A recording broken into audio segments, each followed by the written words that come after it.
அப்போது சேப்பாக்கம் மைதானத்தில் கால் வைக்க இந்தியர்களுக்கு அனுமதி கிடையாதா? இன்று உலகையே திரும்பி பார்க்க வைக்கும் சிஎஸ்கேவின் சேப்பாக்கம் மைதானம் பிரிட்டிஷ் கையில் இருந்த வரலாறு உங்களுக்கு தெரியுமா? 40 வருடங்கள் இங்கிலாந்து கையில் இருந்த அந்த மைதானத்தில் தடம் பதிக்க வா 2 பேரும் மோதி பார்ப்போம் என களம் இறங்கிய புஜ்ஜி பாபு நாயுடு யார் என தெரியுமா?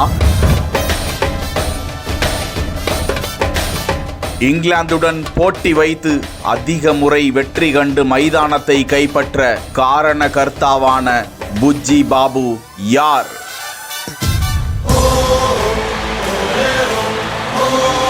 சேப்பாக்கம் மைதானம் கடந்து வந்த வரலாறு.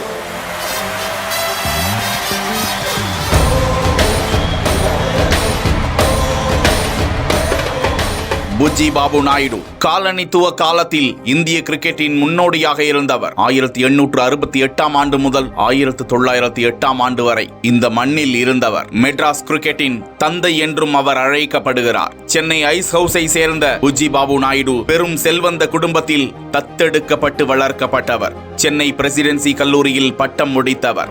ஆரம்பத்தில் இருந்தே அவருக்கு டென்னிஸ் மற்றும் கிரிக்கெட்டில் அதிக நாட்டம். அப்போது கிரிக்கெட் விளையாட்டு வெளிநாட்டவர்கள் மட்டும் விளையாடும் ஒரு விளையாட்டாக பார்க்கப்பட்டது. பிரிட்டிஷார் சேப்பாக்கம் மைதானத்தில் விளையாடி கொண்டிருந்த போது தூரத்தில் இருந்து எட்டி பார்ப்பவர்களாகத்தான் தமிழர்களும் கிரிக்கெட் வீரர்களும் இருந்தனர். அப்படியே கிரிக்கெட் விளையாண்டாலும் வெளி மைதானங்களில் தான் விளையாட வேண்டும். சேப்பாக்கத்தில் விளையாட அனுமதி கிடையாது. புஜ்ஜி பாபு நாயுடு ஒரு சிறந்த கிரிக்கெட் பிளேயராக இருந்தார். அவர் ஏராளமான இந்திய வீரர்களுக்கு அப்போது பயிற்சியும் அளித்தார். வெளிநாட்டு ஜாம்பவான்கள் விளையாடக்கூடிய அந்த மைதானத்தில் ஏன் இந்தியர்கள் கால் வைக்கக்கூடாது, ஏன் அவர்களோடு போட்டியிடக்கூடாது என கோபம் அடைந்த நாயுடு மெட்ராஸ் யுனைடெட் கிரிக்கெட் கிளப்பை உருவாக்கினார். 1888 ஆண்டு எஸ்பிளனேட் அருகே ஒரு பகுதியை தேர்வு செய்து மைதானத்தை உருவாக்கி 6 ஆடுகளங்களை தயார் செய்தார். மெட்ராஸ் கிரிக்கெட் வரலாற்றின் முக்கிய அடையாளமாக அது மாறியது. கிளப்பின் மைதானம் உள்ளூர் மக்கள் விளையாடுவதற்கு,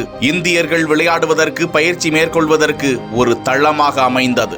ஏராளமான இந்திய வீரர்களுக்கு புஜ்ஜி பாபு நாயுடு பயிற்சியும் அளித்தார். அவர்களுக்கு தேவையான உடைகள் மற்றும் உபகரணங்களையும் வழங்கினார். புஜ்ஜி பாபு நாயுடுவின் கனவு எல்லாம் ஆங்கிலேயர்களை எதிர்த்து விளையாட வேண்டும். அந்த ஆட்டம் முதலில் 1908 ஆண்டு நடந்தது.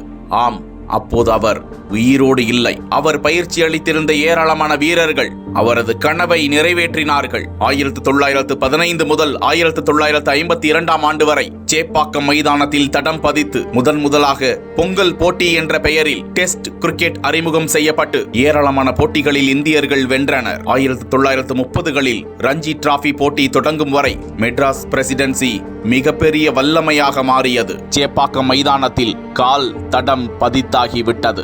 இப்படியாக தொடர்ந்து 1950 ஆண்டு வரை 15க்கும் மேற்பட்ட முறை இந்தியா வென்றிருக்கிறது. இங்கிலாந்து 8 முறை மட்டுமே வென்றுள்ளதாம். சேப்பாக்கம் மைதானத்தின் முதல் மைல்கல் புஜ்ஜி பாபு நாயுடு என்றால் அது மிகையாகாது.